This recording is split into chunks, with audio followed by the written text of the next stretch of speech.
સાથે સત્યની સાથે અને તમામ ન્યૂઝ અપડેટ સાથે હું ઝંખના દવે। વાત ખ્યાતિ હોસ્પિટલને લઈને કરવી છે। ખ્યાતિ હોસ્પિટલનું વધુ એક કૌભાંડ સામે આવ્યું છે। કોઈ પણ વ્યક્તિનું પીએમજય કાર્ડ કાઢવાનું કૌભાંડ જે પાત્રતા ન ધરાવતા હોય તેવા પણ લોકોના પીએમજય કાર્ડ કાઢવામાં આવ્યા છે। ત્યારે 1500 થી 2000 રૂપિયાને લઈને આ પીએમજય કાર્ડ બનાવવામાં આવતા હતા। ચિરાગ રાજપૂતના માણસો જ આ કાર્ડ બનાવી આપતા હતા।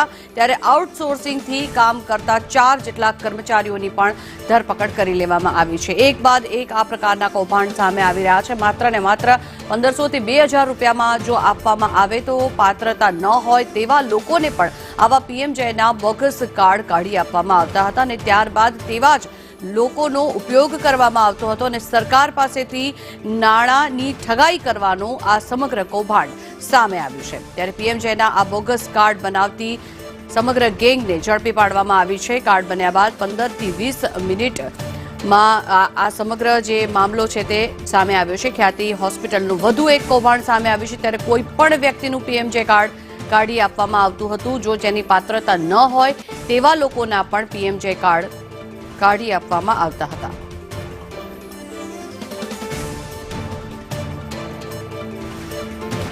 તો ખ્યાતિ હોસ્પિટલનું વધુ એક કૌભાંડ સામે આવ્યું છે। એક બાદ એક બાબતો સામે આવી રહી છે। ચિરાગ રાજપૂતના માણસો પહેલા રેકી કરતા હતા અને ત્યારબાદ તે માણસો જ આ રીતના પીએમજય કાર્ડ બનાવી આપતા હતા। માત્ર 1500 થી 2000 રૂપિયા લેવામાં આવતા હતા આ કાર્ડ બનાવવા માટે અને પાત્રતા ન ધરાવતા લોકોને પણ આ પ્રકારના પીએમજય કાર્ડ કાઢી આપવામાં આવતા હતા અને ત્યારબાદ તેવા લોકો પાસેથી જ આ પ્રકારની બોગસ સર્જરીઓ કરવામાં આવતી હતી અને ત્યારબાદ સરકાર પાસેથી નાણાં સેરવી લેવામાં આવતા હતા।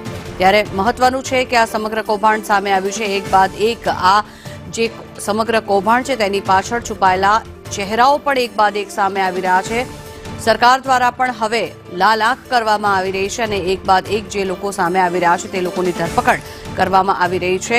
પીએમજય કાર્ડના આ બોગસ કાર્ડ બનાવતી સમગ્ર ગેંગને ઝડપી પાડવામાં આવી છે। ચિરાગ રાજપૂતના માણસો સર્વે કરતા હતા અને તે લોકો દ્વારા જ આ પીએમજયના કાર્ડ બનાવી આપવામાં આવતા હતા। આઉટસોર્સિંગથી કામ કરતા 4 જેટલા કર્મચારીઓની ધરપકડ કરવામાં આવી છે। અન્ય પણ જે લોકો આ સમગ્ર કૌભાંડમાં સંડોવાયેલા છે તે લોકોની શોધખોળ હાથ ધરવામાં આવી રહી છે। ત્યારે ખ્યાતિ હોસ્પિટલની એક બાદ એક જે બાબતો છે તે સામે આવી રહી છે। એક બાદ એક કૌભાંડ છે તે સામે આવી રહ્યા છે। ત્યારે પીએમજયના બોગસ કાર્ડ બનાવતી સમગ્ર ગેંગ ઝડપી પાડવામાં આવી છે। મહત્વનું છે કે આ લોકોના આયોજનમાં જ આ પ્રકારના પહેલા કાર્ડ બનાવવામાં આવતા હતા, પછી કેમ્પ રચવામાં આવતા હતા અને કેમ્પ દરમિયાન જેટલા પણ લોકો સામે આવતા હતા તે લોકોની સામે કાયદેસરની કાર્યવાહી હવે કરવામાં આવશે। ખ્યાતિ હોસ્પિટલની સંડોવણીની પણ આશંકાઓ હાલ વ્યક્ત કરવામાં આવી રહી છે। વધુ માહિતી મેળવીએ સંવાદદાતા દિવ્યા આપણી સાથે જોડાયા છે। દિવ્યા, જણાવશો કયા પ્રકારનું આ સમગ્ર કૌભાંડ છે? કારણ કે એક બાદ એક અનેક બાબતો આમાં સામે આવી રહી છે। પીએમજય કાર્ડ એવા લોકોને પણ કાઢી આપવામાં આવતા હતા જે લોકો પાત્રતા ધરાવતા જ નથી।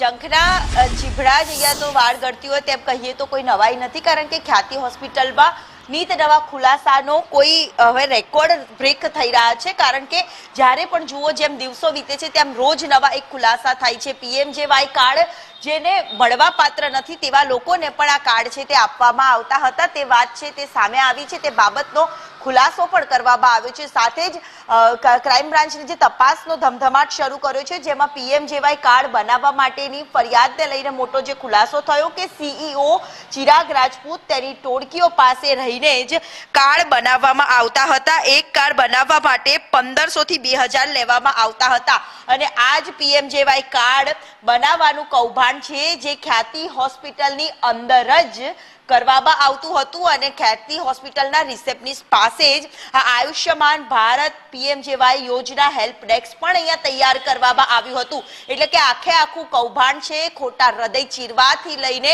તમામ જે પ્રી પ્લાન કરવામાં આવતા હતા તે તમામ પ્રી પ્લાનનો કૌભાંડ છે તે અહીંયા જ કરવામાં આવતું હતું। આ જ ખ્યાતિ હોસ્પિટલમાં આખો પ્રી પ્લાન કરવામાં આવતો હતો। અહીંયાથી જ કાર્તિક પટેલ છે જે તમામ ડિરેક્ટરો સહિતની તમામ સત્તાધારોની બેઠક કરવામાં આવતી હતી અને મીટિંગ પણ અહીંયાથી જ કરવામાં આવતી હતી અને હૃદય ચીરો પરંતુ હોસ્પિટલને નફો થાય તે ઉદ્દેશ્યમાં કામ કરો, આ પ્રકારના ટાર્ગેટ માર્કેટિંગ ટીમને પણ આપવામાં આવતા હતા. અને જે લોકોને પીએમજેવાય કાર્ડની જરૂર ન હતી પરંતુ તેમને પણ લાલચ આપીને અહીંયાથી જ આ કાર્ડ બનાવવાના તમામ ડોક્યુમેન્ટ્સથી લઈને તમામ જે ષડયંત્ર કરવામાં આવતા હતા, જે પ્રી પ્લાન કરવામાં આવતા હતા, તે જ આ હોસ્પિટલની અંદરથી જ કરવામાં આવતા હતા. એટલે કે ખ્યાતિ હોસ્પિટલને લઈને રોજ નવા ખુલાસા થઈ રહ્યા છે. ત્યારે ચિરાગ રાજપૂતની તપાસ દરમિયાન પણ, રિમાન્ડ દરમિયાન પણ જે ખુલાસા થયા હતા અને વધુ એક ખુલાસો જે ક્રાઇમ બ્રાન્ચની તપાસમાં આજે સામે આવ્યો છે. જી આભાર દિવ્યા સમગ્ર માહિતી બદલ.